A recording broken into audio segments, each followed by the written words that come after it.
Hi guys, I'm Tia. And I'm Brandon. And we are the Medines. Today's topic tonight will be about the piss off moment.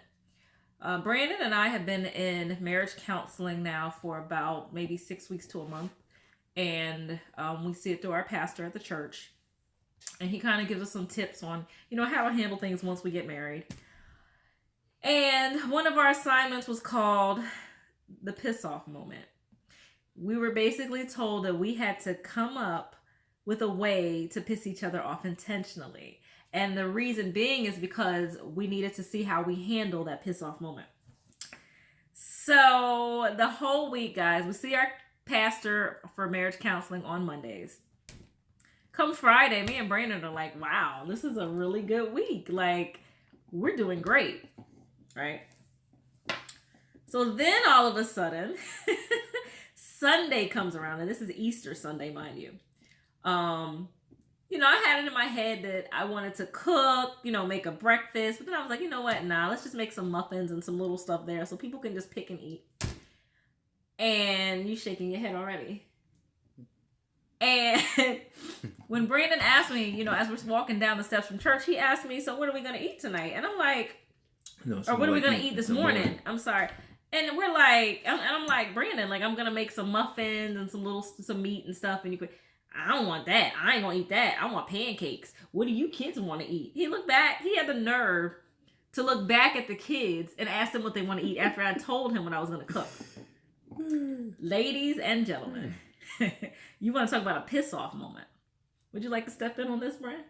Go right ahead. Go ahead and give your 2 cents. Nah, go ahead. I was so angry. And I shouldn't have been that angry.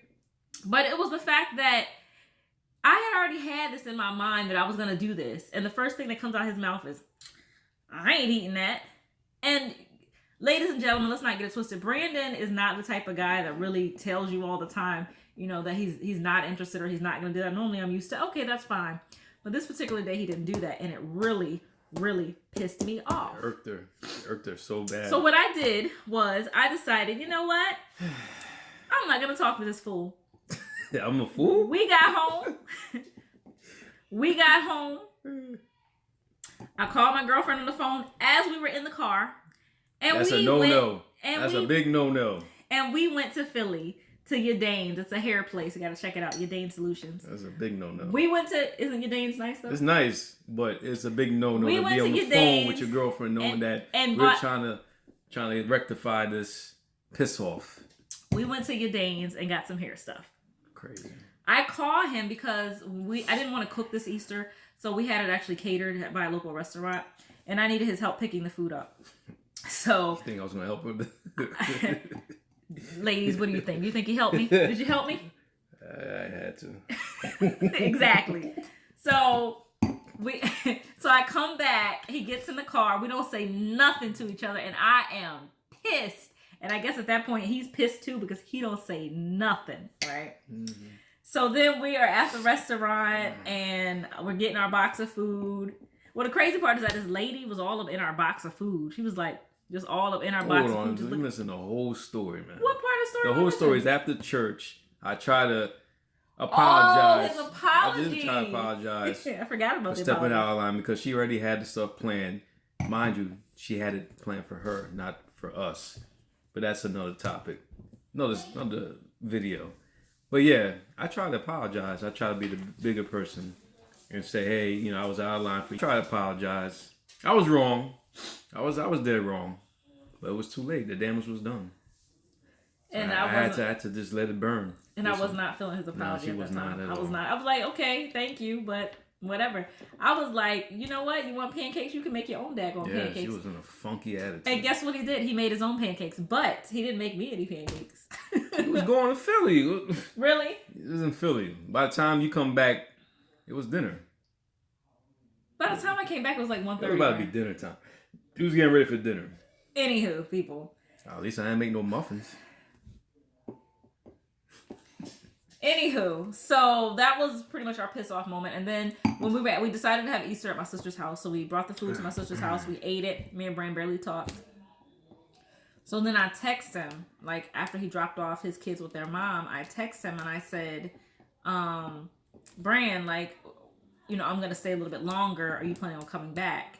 And he gave me this text that was like, what was the text message, Brand? What did it say? Actually, your phone was dead, so I ended up texting my sister.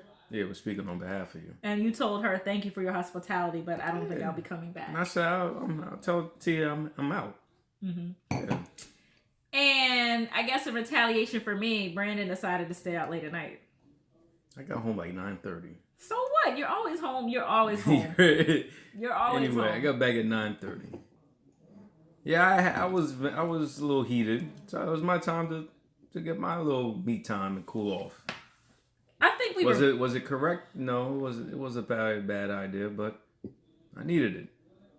But at the end of the day, we the next day actually we talked about it, and we came to a common ground that I was out of line.